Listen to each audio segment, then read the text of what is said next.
Alright, now let's get started with ATP production. So what is the main energy molecule within the body? There you go, adenosine triphosphate, or ATP. Now ATP stores energy via high energy phosphate bonds, and you can see these here. And the body has multiple processes to create ATP depending on whether oxygen is present or not. Generally, when oxygen is present, it's called aerobic metabolism, and when oxygen is absent, it's called anaerobic metabolism. Now, aerobic metabolism takes place both in the cytoplasm as well as the mitochondria, where oxygen ends up acting as the final electron acceptor. Now, aerobic metabolism of glucose can produce 32 ATP via the malate aspartate shuttle found in the heart and the liver.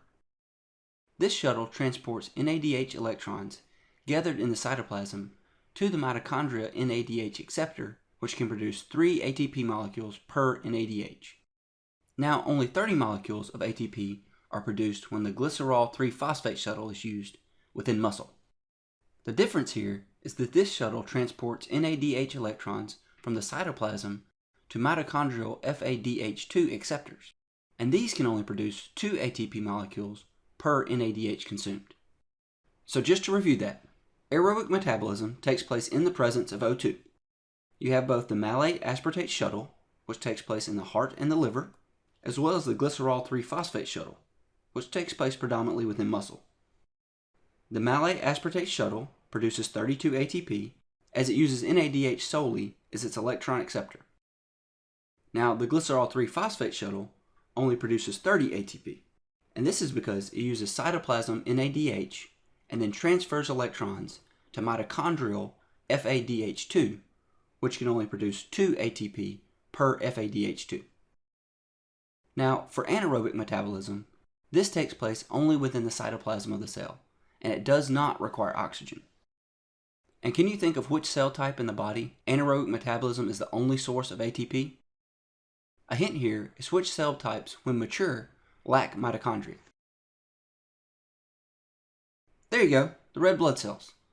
Remember, red blood cells lack organelles, and therefore they lack mitochondria, so they only use anaerobic metabolism to produce ATP.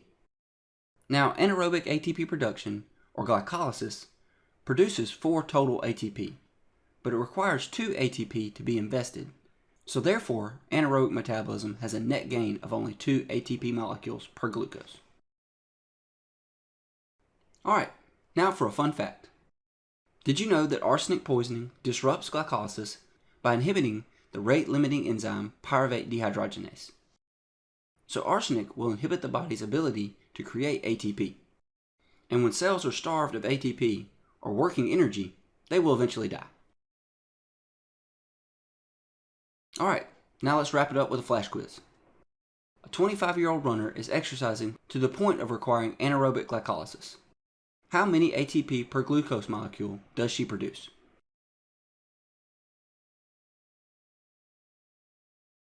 Well, in the case of pure anaerobic metabolism, you'll make 4 ATP, but you only have a net gain of 2 ATP, because 2 ATP must be invested for glycolysis to take place.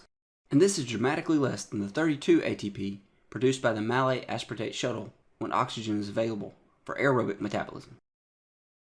Alright, well that'll wrap up ATP production. See you in the next video.